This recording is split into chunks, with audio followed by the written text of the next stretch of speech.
It is not it for me. Okay, I'm streaming this here on the YouTuber thing. What's the meeting link? I sent it to Come you. on. You sent it to me?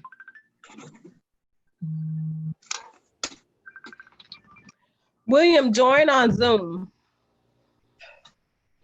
Oh, Zoom. I don't think I got Zoom. It's you can do it from a browser. All right. I'm gonna go back to my page and look at the one that I just did, and I posted the link.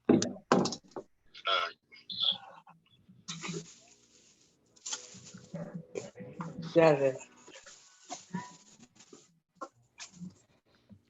Somebody's messaging me. Okay.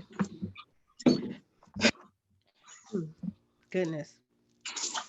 So we're gonna let William join. But did you hear what William said, Erica? No. Okay, so his thing is studs. He said studs fought for right, I know.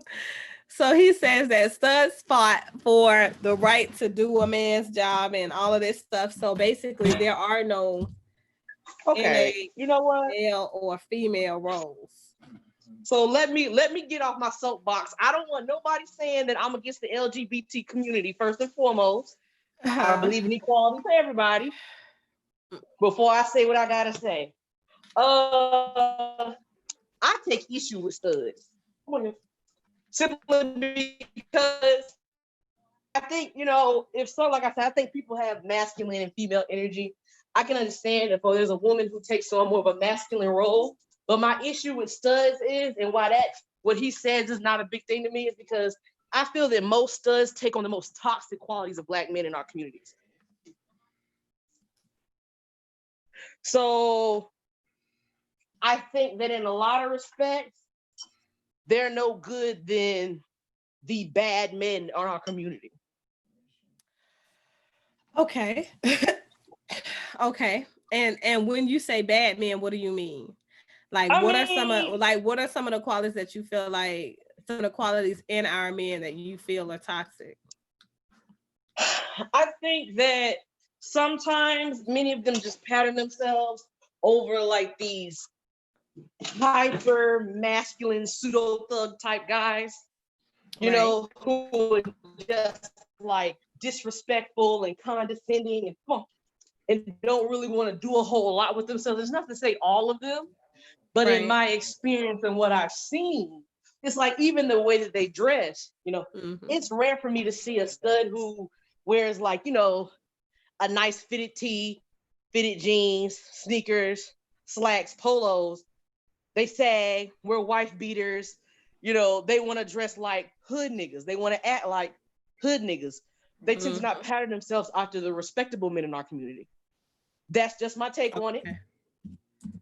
I could be wrong. So to me, it's kind of like, I don't really go for that. Okay. So, or is that to say that if there were, if you were exploring the option of dating a female, it wouldn't be a stud? Me personally, I can't, like I said, and maybe this sounds weird on my part, okay? So I recently had a conversation with someone about something similar. And my thing was, if I were to be with a woman, she would have to be feminine, because I can't see myself allowing another woman or someone with a vagina to be dominant to me in a relationship. It's just not gonna happen. So you feel like comes from a place of, maybe that's wrong of me. That's how I feel. I'm just exploring that. So you associate dominance and domineering qualities, masculinity?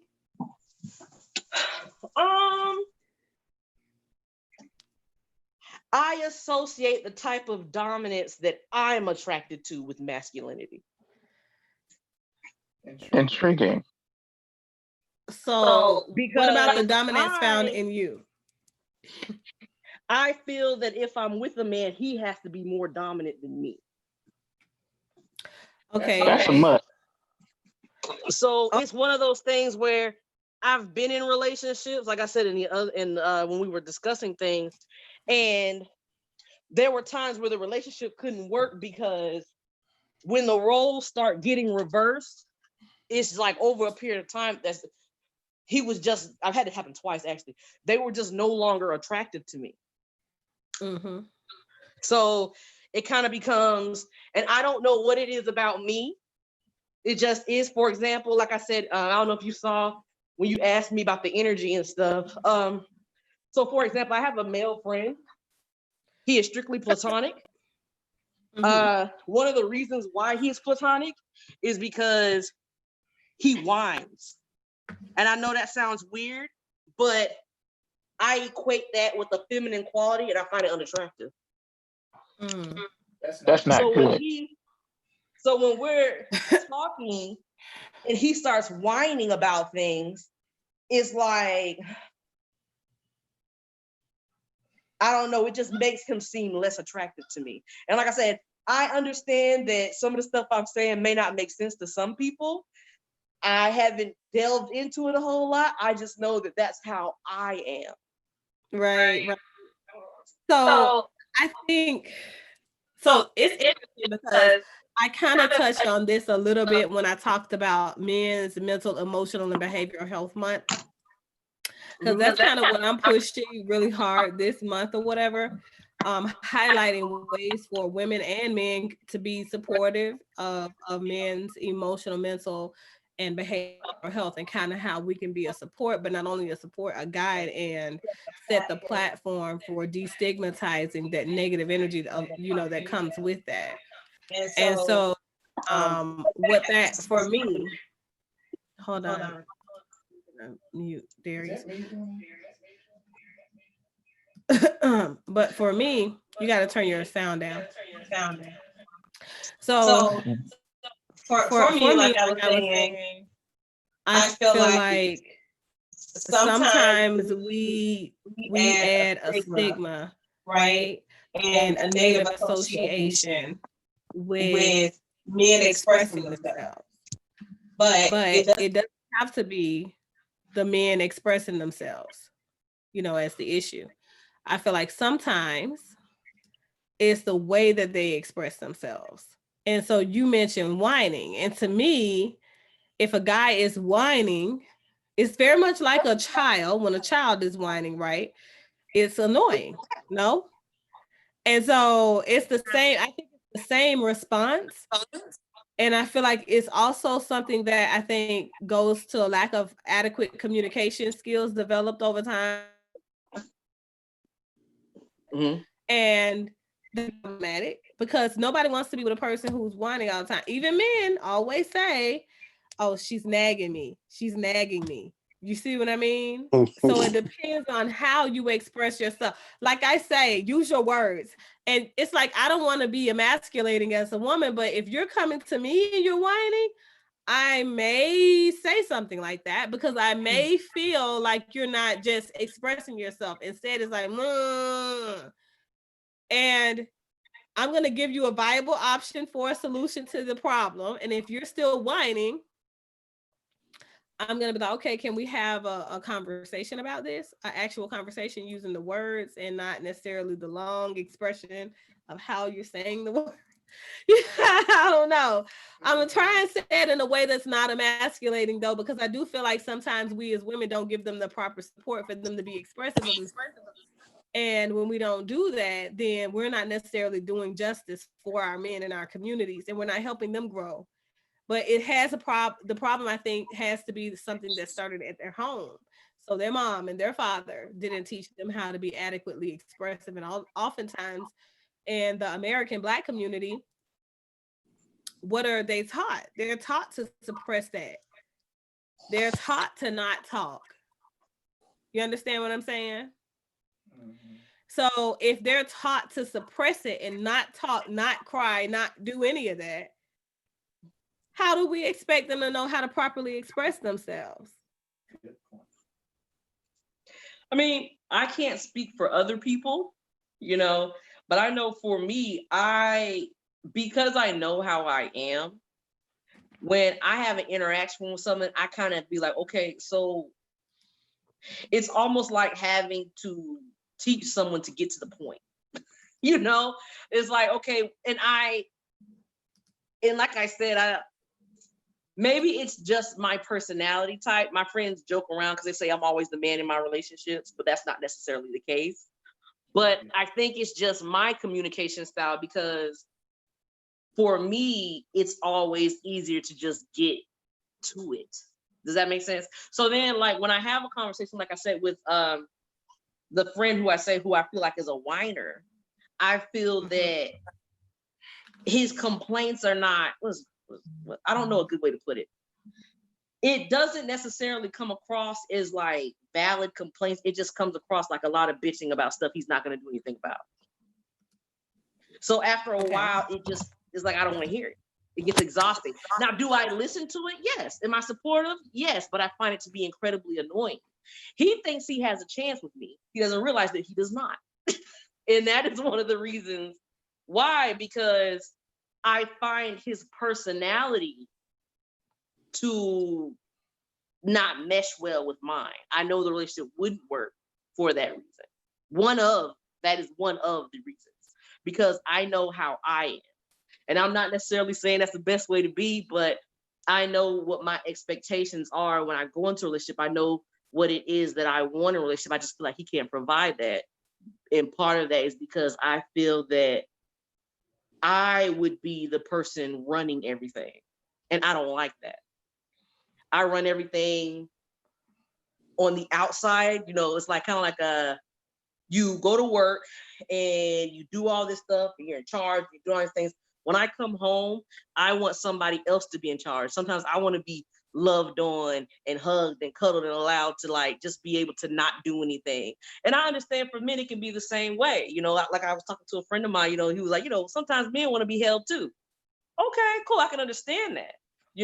And that's something that I had to learn in my youth as well. But I just think, like I said, I don't really know the best way to put it into words. But like I said, I can't be with a man that I feel comes across with like submissive and to me, and I could be explaining it wrong, but if he starts to exhibit what I consider to be submissive or something that aligns with like feminine qualities, he just becomes unattractive to me. So you can't be with a guy that has like a slave mentality at all, because some men do. Because typically, and because what I hear you saying is that you are the dominant person in the relationship, and so if you're the dominant person in the relationship, a viable companion would be a submissive person. No, I'm a dominant person in general. I do not want to be dominant when I come home or when I'm in a relationship. And when I was talking about the comment that my friends made, it was a joke. But at the time, the relationship I was in, to me, that was one of the problems.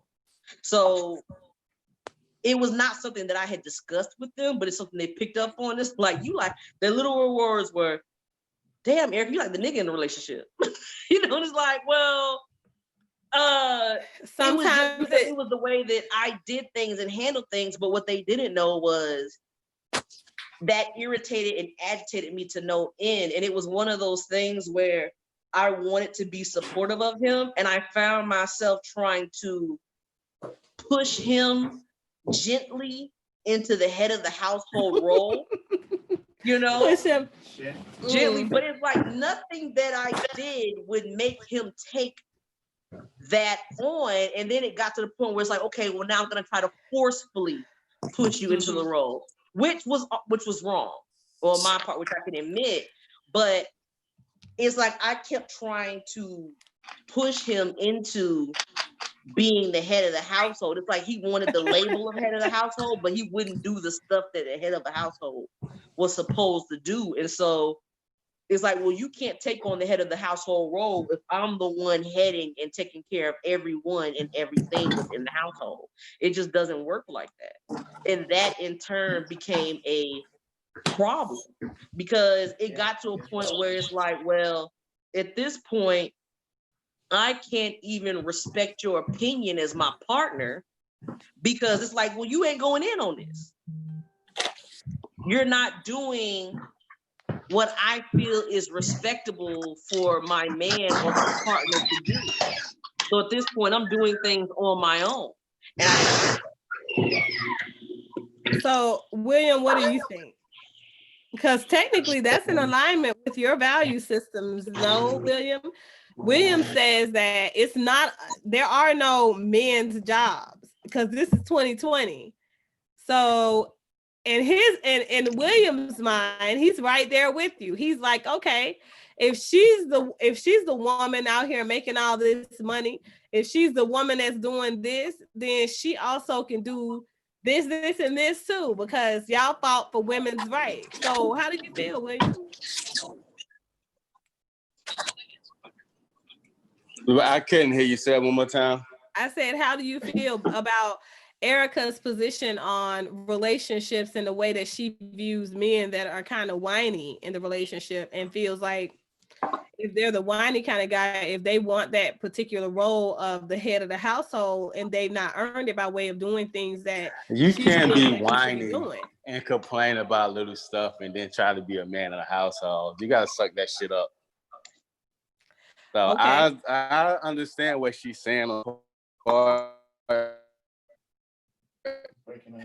You're breaking up. It ain't too much about that. She had a valid point. I mean, some men can't lead. Especially if you have feminine traits. So really? I mean, I agree with you on that one. Everything she said on that one. Okay. So you feel like if a man has feminine qualities and feministic characteristics, he can't lead. Say that one more time. You feel like if a man has feminine traits and feministic qualities, he can't lead at all? I mean, yeah, I guess, but you know what? Maybe it's not a matter of feminine, maybe it's a matter of weakness, because there are some feminine men out there who are handling business. They do be head of households. Yeah. But maybe it's the wording. Maybe it's the matter of I don't know, like weakness. Maybe I don't know. It also could be how he was raised, how he was brought up. Right. He could have been a mama's boy. But see, even if he is a mama's boy, I don't agree with the sentiment of weakness because I don't feel like men that are more docile are weak per se. I feel like a lot of them have strengths, but in different areas. I feel like sometimes we attribute the man who is not a natural born leader, so like the beta personality, we attribute them to being weak, and if that's not necessarily true, and that's how we end up with narcissists as men, because they're beta men trying to fit into an alpha role, and they're trying to make up whatever narrative is acceptable for them to be accepted with their insecurities still prevalent. And I feel like if we're creating that, then what kind of people are we as women?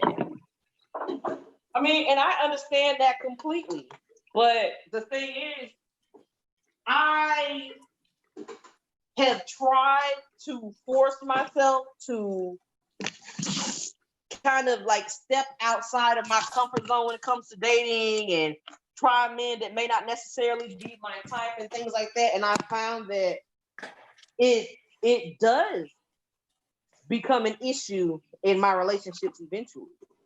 And it's just like, I can't, and don't get me wrong, I know that works for some women, you know. I mean, hell, I'm a marriage counselor. I see stuff all the time where it's like, I just could not. But it's one of those things where if it works for them, it works for them. I mean, some women take on that dominant role in their household, and their husband is, you know, less dominant, and they run the show, and that works for them, you know. And more power to them. That's not something that works. I, with my personality, can't do that. What's your question?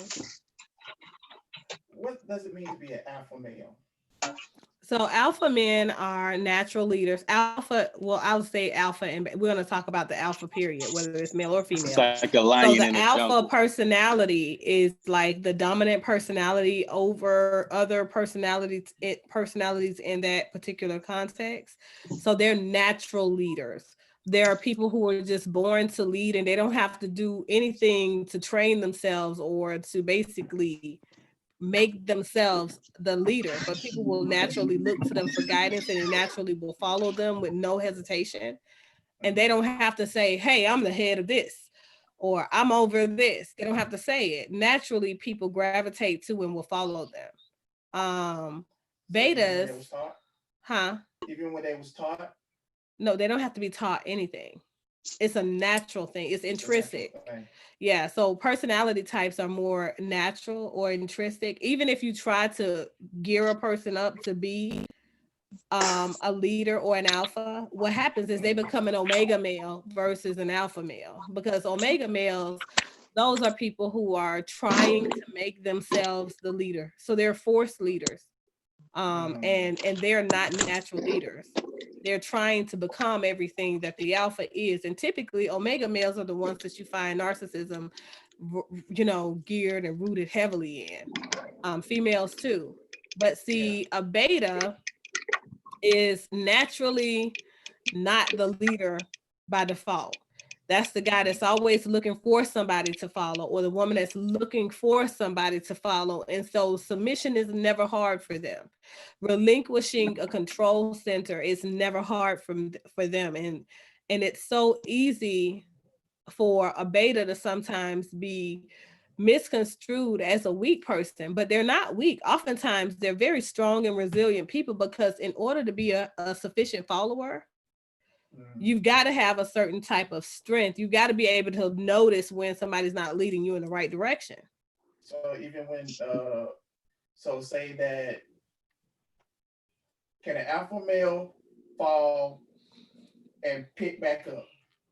Yeah, it's a lot of people that fall, that come get on hard times, but they got to pick themselves back up. Everybody falls. Everyone. Yeah. So failure isn't something. Get yourself back up. Right. So failure isn't something that is attributed to the personality type of the person. I think failure is something that we really can't avoid as a part of humanity. Failures to me are like your first attempt in learning something. And so the thing is, if you've never failed at nothing, that means right. you've never tried anything outside of your comfort zone. And then that makes you an inadequate or insecure person, because you got to always have the security and the faith in something or higher power, to step out on faith and do something else that's great outside of what you normally do every single day. And if somebody's not encouraging you to do that, typically you don't have the right kind of people in your circle, and you're not going to grow properly in your maturation. Right. But to go to, I'm sorry, go ahead. I didn't mean to cut you off. I said, to speak to what both you and Erica were both talking about, sometimes it's hard for men to lead in a climate where there are so many women, taking off in that leadership role and doing their own thing and basically not missing a beat. Because I'm going to be honest, like, men being in a relationship with me has been something that I've always struggled with, because I need the man that's going to lift my knee, bend it, and take my foot off the gas. And you need that man because, and I think that's also what Erica's speaking to, because if you are a woman who is independent, it's very difficult for you to relinquish not your control center, but it's hard for you to relinquish that ultimate power and give your submission to a person that is not adequate of that submission. And so being in a submissive role is actually a position of power always. And oftentimes things get misconstrued, and they say, okay, well, alpha women belong with beta men. No, And a strong alpha woman and a strong alpha man can build a strong colony, a strong empire, because they lead from their position of leadership. A man has his place of power to walk in, and a woman has her place of power to walk in. And I think both need to be encouraged and strengthened and guided properly to be able to walk in that said power with that energy. Now, I feel like the whiny men come from men that they have problems, like I said, with self-expression. They're either limited on their words, their language of expression, or for the longest, they've been denied the opportunity to be expressive. And sometimes men just need the opportunity and to be welcomed in to be. Sometimes showing like your feelings or expressions or anything like that. So most men, that's like a sign of weakness. So they'll hold that shit in a lot. Right. A lot of men would not tell you how they feel or show any type of emotions, because that's how they was, basically that's how we were supposed to be raised. Don't show no feelings, don't show no emotions, good out there and work, be a man's man. So a lot of these guys ain't gonna show no emotions or no feelings. They'll hold that shit in and they'll be by themselves, and that's when they'll break down. But they ain't gonna break down in front of a lot of people. They're not gonna do that. Yeah, that's true. But that's the reason they're not going to break down in front of a lot of people. I feel like they've been shut down for so long. I feel like men sometimes, you guys, and I know that y'all be wanting to feel like, oh, I'm a man, I'm a macho guy, but you're still a whole human. You're still a human being. And when you're a human being, that means that you have feelings like everybody else has feelings. Exactly. Does that mean that some men want to be held too?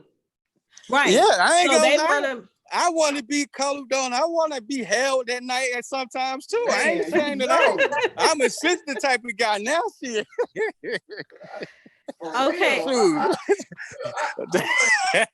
So be like, look, I want that person that it's like, okay, I don't want to cry by myself.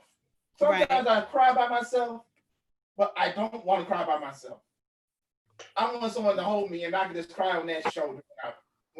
Hey, I would love to sit here and talk, but as you can see, I got to do quote unquote a man's job and cut this grass. So coming from the man himself that said that there are no man's jobs. I mean, to some people, they say it is a man's job. This guy just said that women need to get out here and cut this grass. Yeah, but give me about like I don't know, maybe like an hour. Okay. And I hit y'all back up, but I need to cut this grass before the sun go down. Okay, go ahead. All right. Your business, bro. All right, bro. But so you got it. I feel like, Erica, I feel like, sometimes we don't give enough credit to the possibility of, people, and should I say, having for expression, room for growth, if you will. And so if it's a whiny guy, how do you get him to a place to where he's no longer whiny, but now he's expressive? Like, how do you do that without being emasculating as a woman? I mean, so for example, it's almost like I find myself doing therapy with them. Yeah. A whole lot of like problem solving and just kind of, what exactly is it your expectation? Because I do understand that everybody doesn't want a solution to their problem. Some people just want to talk. Yeah. So I try to keep that in mind as well. But it's one of those things where it's like, well, if this is something that truly bothers you, what steps are you willing to take to correct it? Or are you going to sit here and continue to whine about it? Or, I understand what you're saying. Or, okay, well, could you maybe explain it to me a little differently? Because I don't think I'm getting to the point that you're getting what you're trying to say to me, because there's like so much filler. And it's like, I hate to sound like it's it's difficult to try to balance doing it without coming across like an asshole. But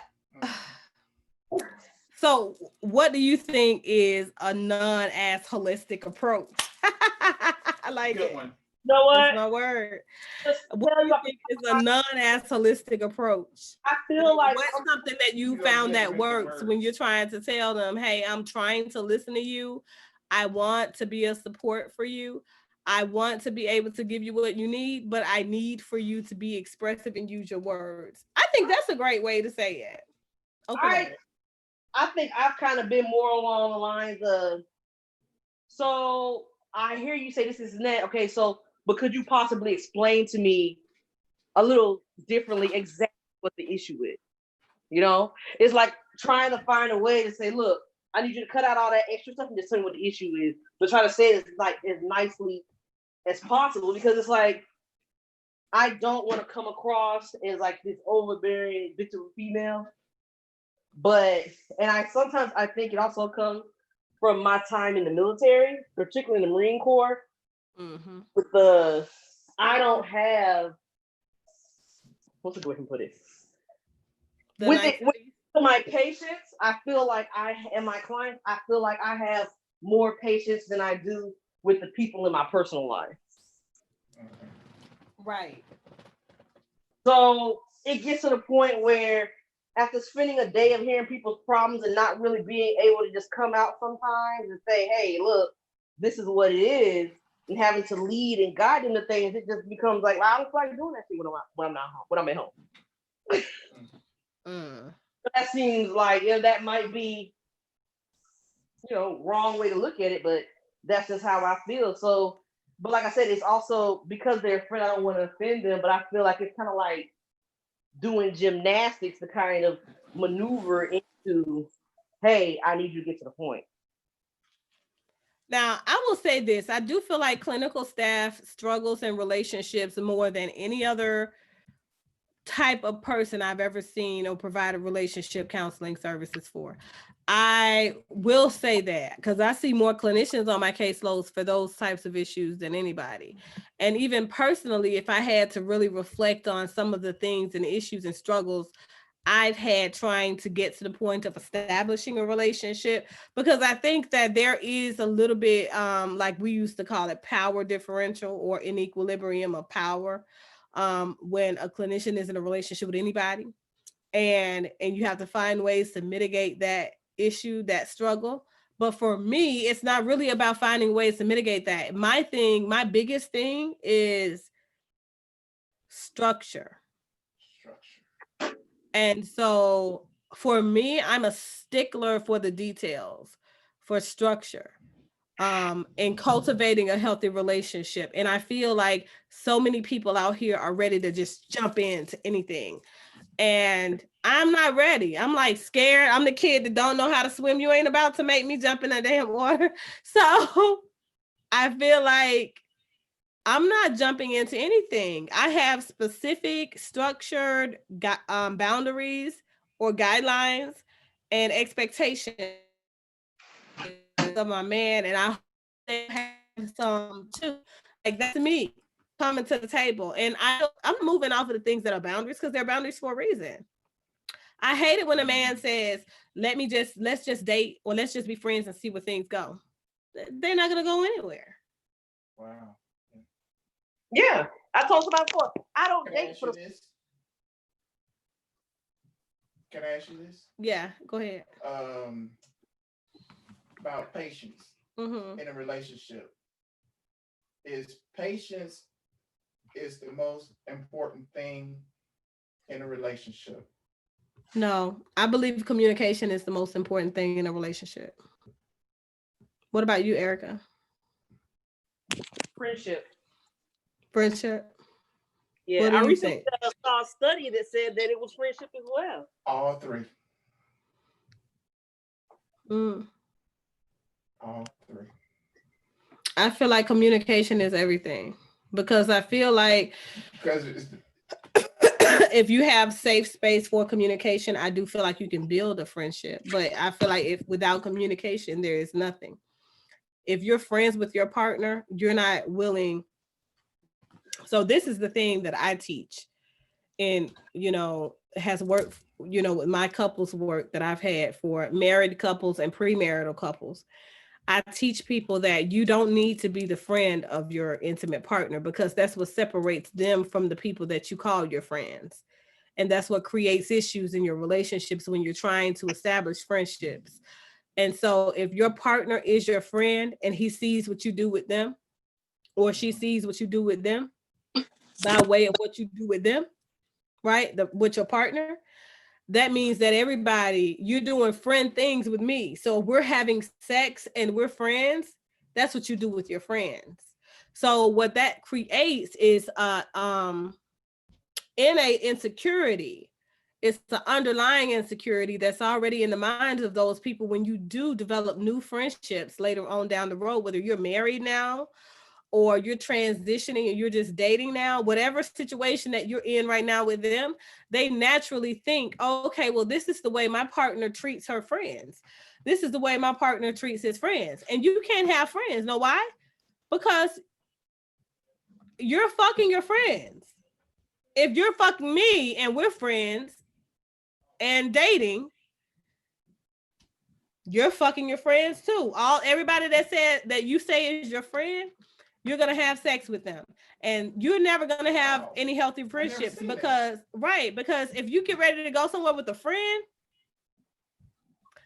those insecurities are going to be there for your partner, and that's going to create a lack of trust. That distrust in your relationship eventually will wither that relationship to shreds over the years. So you cannot be your friend, a friend of your companion. So you're either their intimate companion, and that intimate companion is a cut above friendship.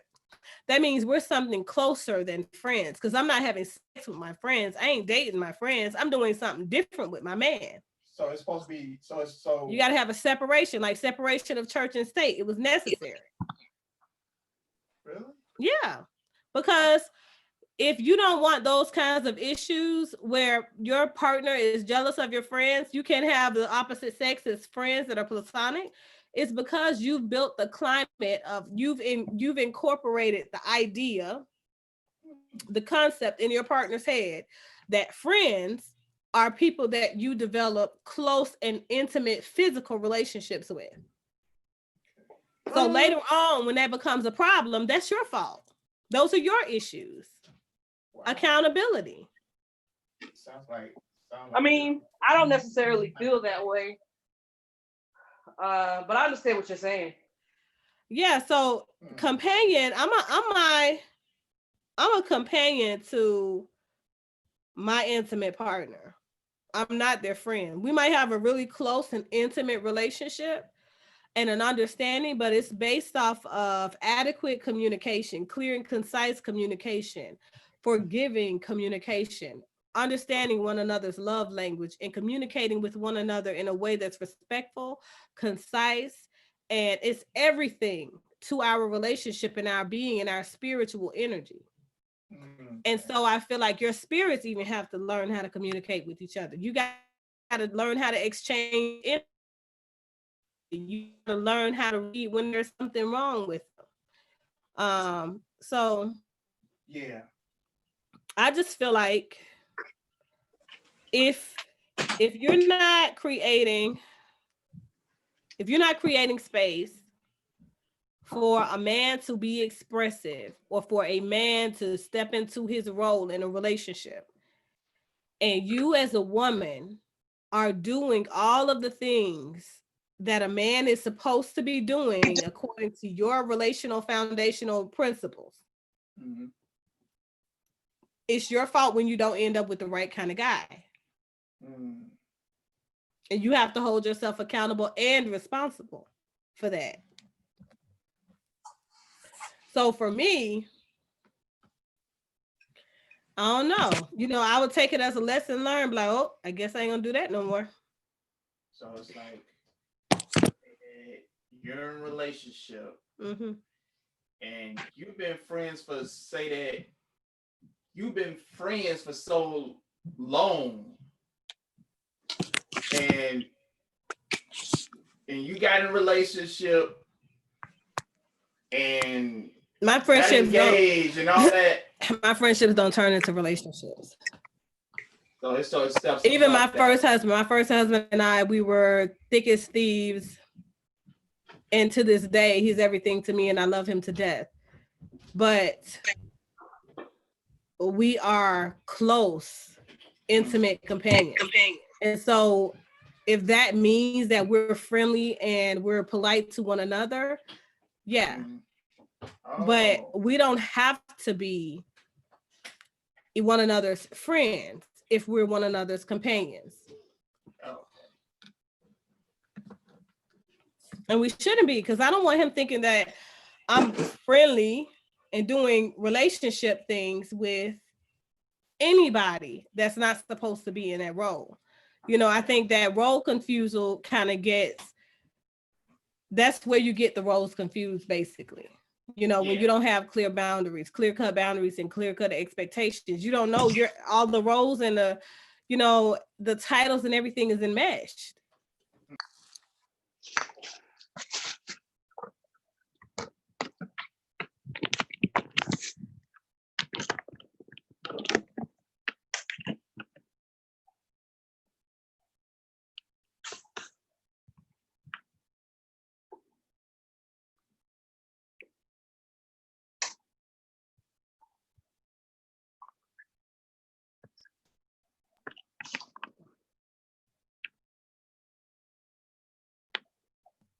What's way more?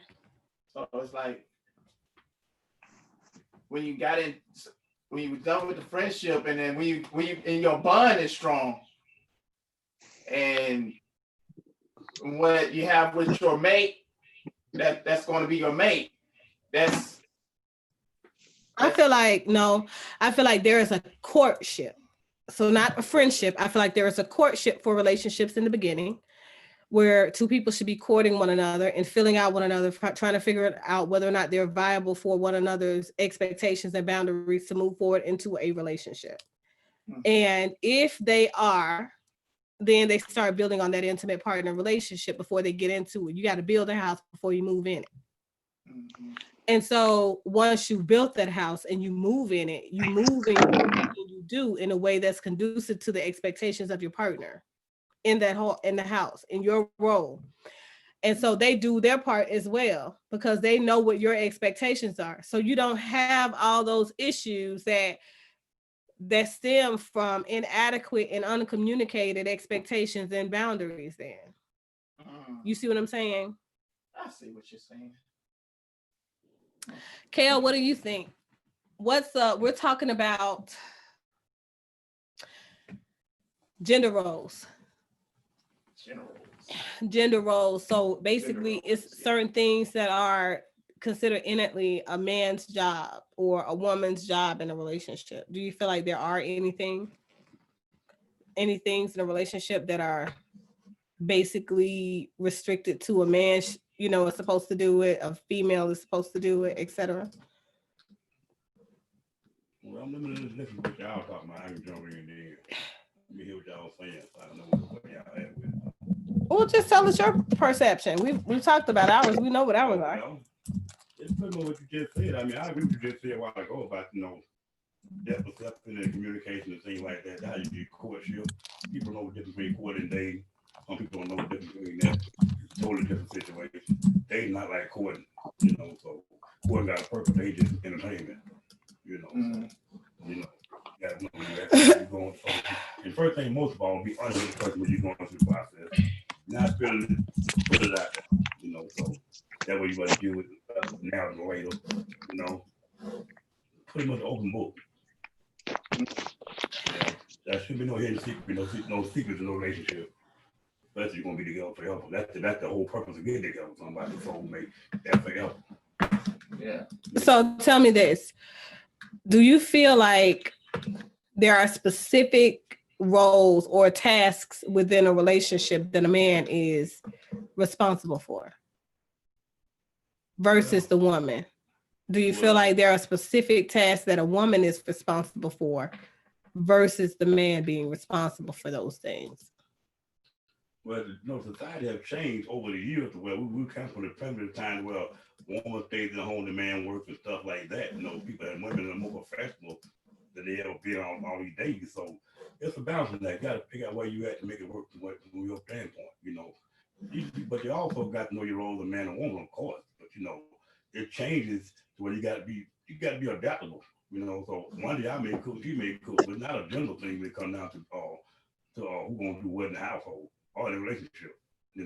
I do expect the man to take control of the finance and do things to keep the household in order, but the woman to run it. He got to have stuff to make a house a home, though. I look at it like that. What kind of structure is required then? Well, we gotta have a foundation, to build like make a family. You have different everything going on. You gotta have communication. You gotta have a set time to be there. You gotta work within each other's schedule, stuff like that. Can you hear him, Erica? Stuff like that. Let me turn it up. Front and back. Mic on.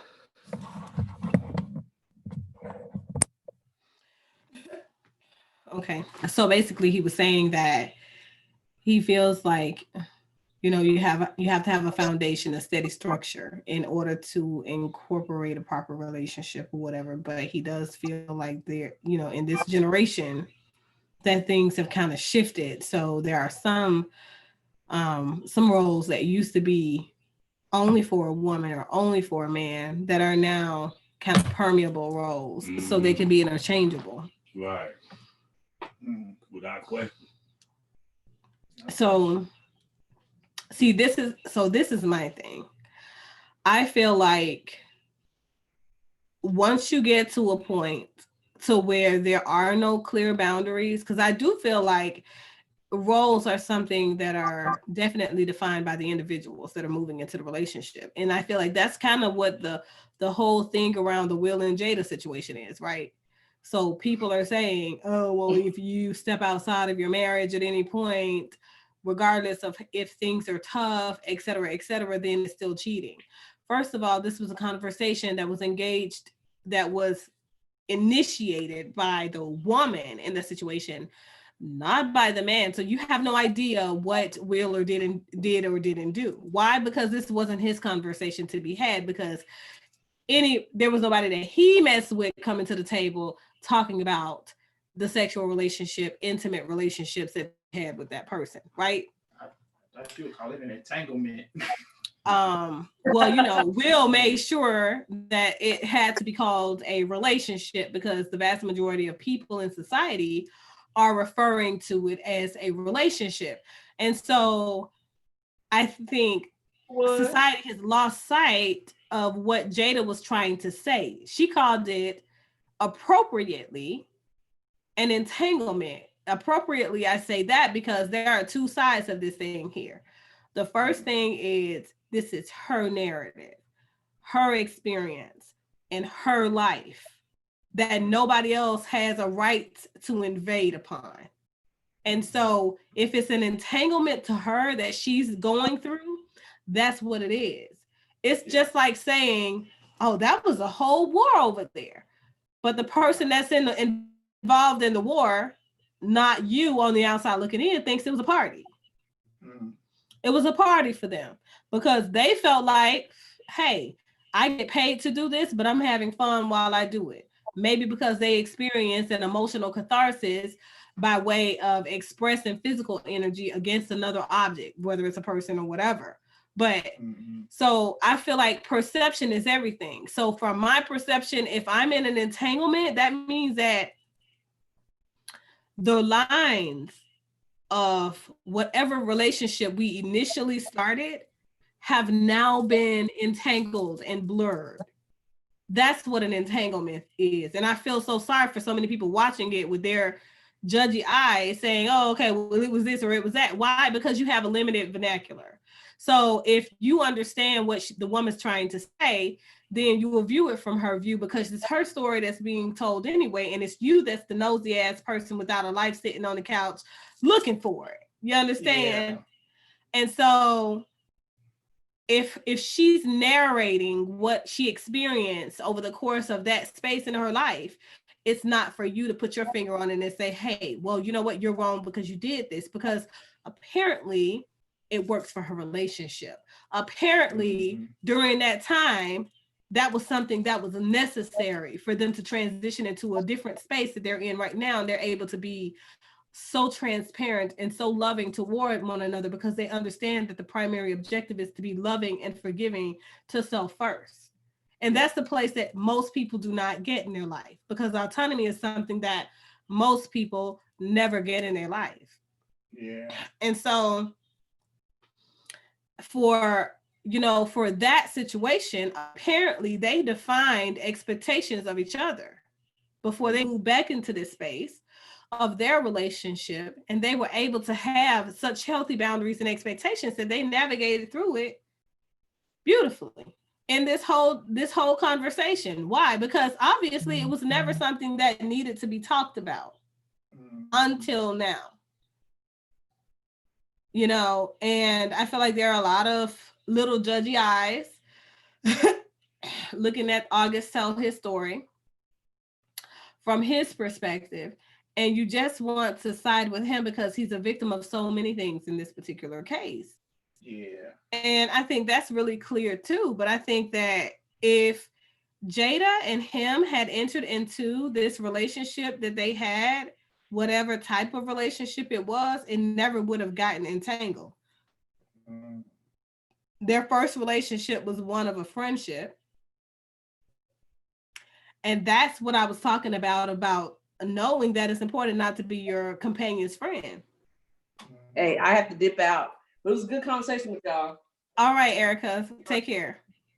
See ya. But that's the part about making sure that you draw the lines of delineation pretty clearly and say, well, you know what? This isn't a friendship. This is a courtship here at this stage of our relationship where we're getting to know each other, we're liking each other, we're fond of each other, and now in our courtship, now we've decided to start dating and move and take things to a different level and maybe go steady later on. So you've got to be strategic, and you've got to communicate from a place of clear and concise and serenity. Yeah. Right. So peace with your inner self and what it is that you're building, and knowing what it is that you want to establish, I think has a lot to do with how successful you are at establishing that, or how unsuccessful you are at establishing that. So I don't know. There are a lot of levels there, but I feel like there are some innate roles of both females and males in relationships. I do feel like they are defined, however, by the people that are, a parties of that relationship. Because whether it's a friendship that you're building, companionship that you're building, you still got to be clear about your expectations of them. Yeah. You still have to be clear about your non-negotiables with them. That's like saying, okay, we can be friends with anyone, and those people are not representative of us, and they don't represent us well because they're out here doing things that we know that we stand against heavily. Yeah. Right? No, it's not going to happen like that, because you're not going to have friends that are doing things that go directly against the things that you stand for solidly. Yeah. Right? So as a Black man in America, in the face of racism, are you going to befriend a racist? Oh, no. Kel, are you? No. Why not? No. That goes against all the that goes all right. That goes defeat the purpose, wasn't it? Right. Yeah, so your full foundational housing is being violated by you making this friendship with this person where there are no clear boundaries. I don't understand how people end up in companionships that also have no clear boundaries for that reason. So it's easy for you to establish clear boundaries when it comes to things like racism, right? Violence. Man. But everything else is permeable. You know what I mean? For me, that says that, okay, there is something wrong with the way that people in society view adequate fulfillment. Yeah. Right? In their relationships, in their lives, or whatever. And so we've got to be better at doing that. But I will jump off of here. I look forward to hearing more of your comments. Thanks for those who basically stuck with us for the full duration of this hour, or whatever it is that we've been talking about this topic, and is expanded into so much more. So continue to share with me your thoughts and reflections, and I'll check back later.